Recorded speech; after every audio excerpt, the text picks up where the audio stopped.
Welcome back sa aking YouTube channel, Jeremy's TV, Manila.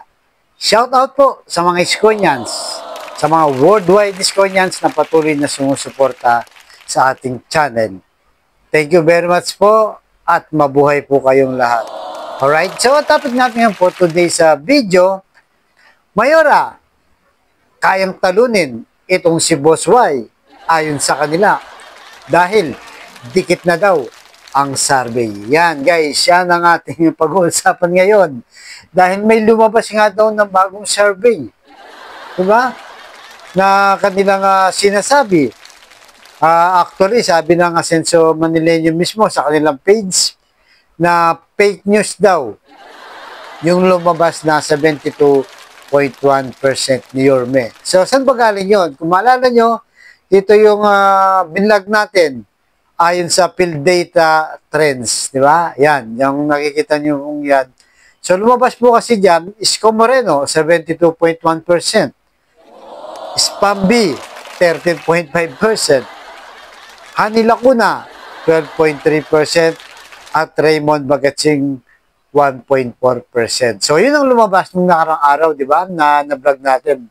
Pero ngayon, iba siya nasabi ng kampo naman ni Mayora. Hindi, mali yan. Fake news yan.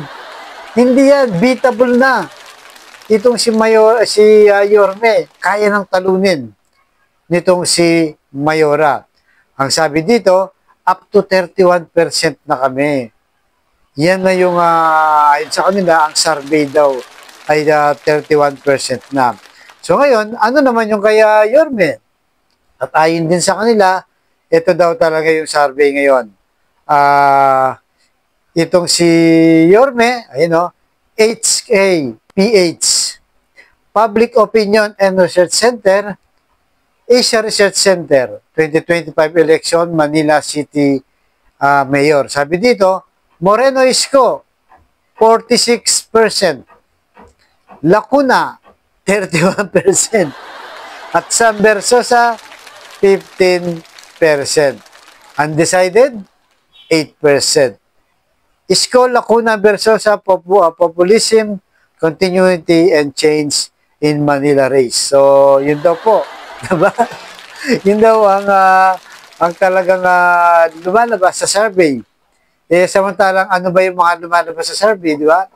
Bukod dyan sa PhilData, itong Okta Research, di ba? Kamakailan lang, naglabas din po ng survey, di ba? Actually, mas mataas pa dun sa 72. 74% itong si Boss Y. At itong si Spambi, 15%.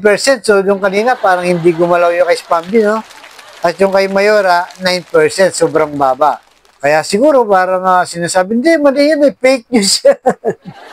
Hindi yan ang tama. Ito, nakita na namin survey ito. Pero, ang pinag-usapan natin dito, halimbawa lang, di ba? Sige, sakin na po natin. Sakin na natin ang sinasabi nilang ito si Yorme ay 46% lang. Di ba? At itong si Mayora ay 31% kuno. Kuno daw. Ayun na sa kanila. So, i-base na lang po natin, di ba? Yung botante nung nakaraang 2022. Kasi siyempre mas dumagdag pa yan. Hindi natin alam kung ilan na yung nadagdag.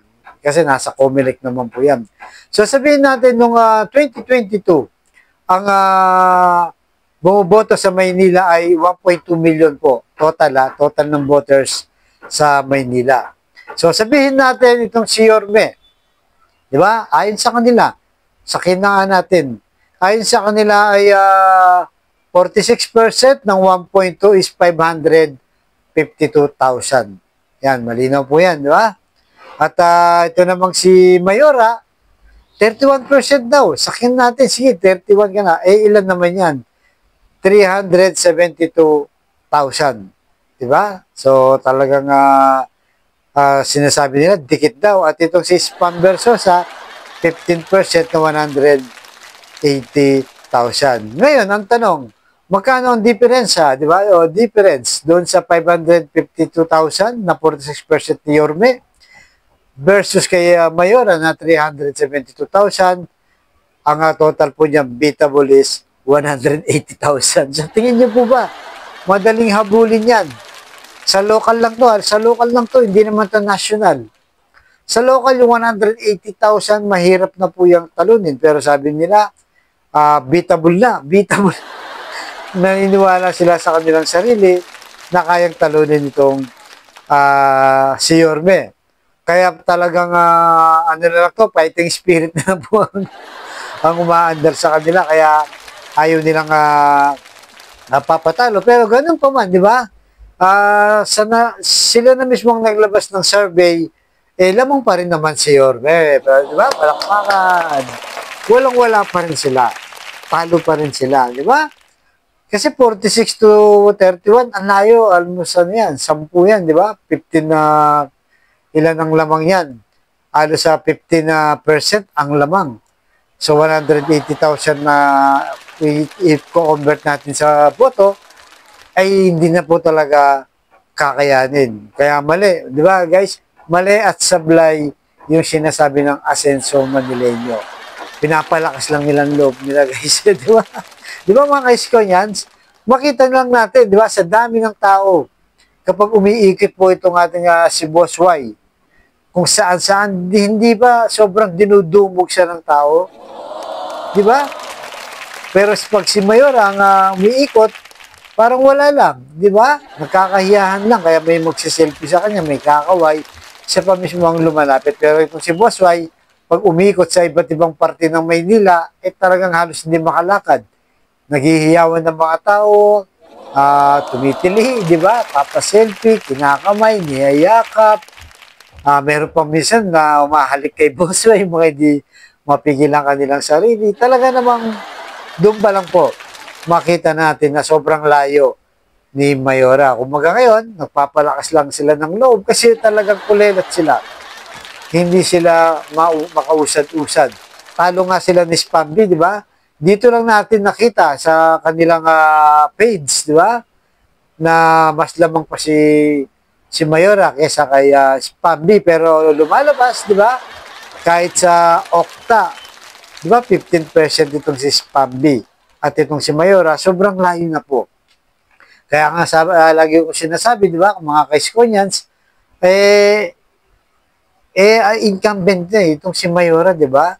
Nasa kanya yung kapangyarihan, napakalaki ng pondo, napakadali sa kanya mag-organize, di ba? Na makipagkita sa mga barangay dahil kaya niya namang brasuhin yung mga barangay chairman, kapitan, mga councilor, di ba? Kaya po yan, mag-produce ng maraming tao para lang sa kanyang meeting, di ba? Pero talo pa rin kay Boss Y. So kayo guys, mga ka-Iskonyans, ano pong masasabi nyo dito sa nilabas na bago survey ko no? ng Asenso Manileño at kahit talunin daw o beatable itong si Yorme sa darating na eleksyon. So sabi nga nila fake news daw, di ba? Fake news daw, ayaw pang paniwalaan. Pinapalakas na lang ang loob nila dahil talaga namang kulelat itong si Mayora. So tuloy-tuloy lang po tayo guys. Mamaya mga ka-Iskonyans, magla-live po tayo muli. Kagabi tayo nakapag-live. Nagpahinga muna tayo at mamaya tuloy po natin to, mas lalimin pa natin yung ating pag-uusap mga ka-Iskonyans. See you po mamayang gabi. At kaya tuloy-tuloy lang po tayo sa pagsuporta. Hindi na nila alam ang gagawin nila. Tuliro na sila. Dismayado na talaga sila. Talagang wala na. Wala na silang nakikita pag-asa kundi sarili lang nila. Di ba? Kaya tayo po, mga ka-Iskonyans, huwag po tayong papadala dito. Tulong-tulong po tayo para may panalo itong si Boss Y. Alright guys, so nandito lamang po mga ka-Iskonyans. Like, share, and subscribe po. Yung comment nyo, napaka-importante, di ba? Yung opinion at sa loobin nyo, dyan nyo po ilabas para makita nila na buhos ang suporta natin kay Boss Y. Right? So, nandito lang po. Abangan nyo susunod kong vlog. Thank you very much. At pagpalain po tayo ng poong may kapal. Maynila, God first!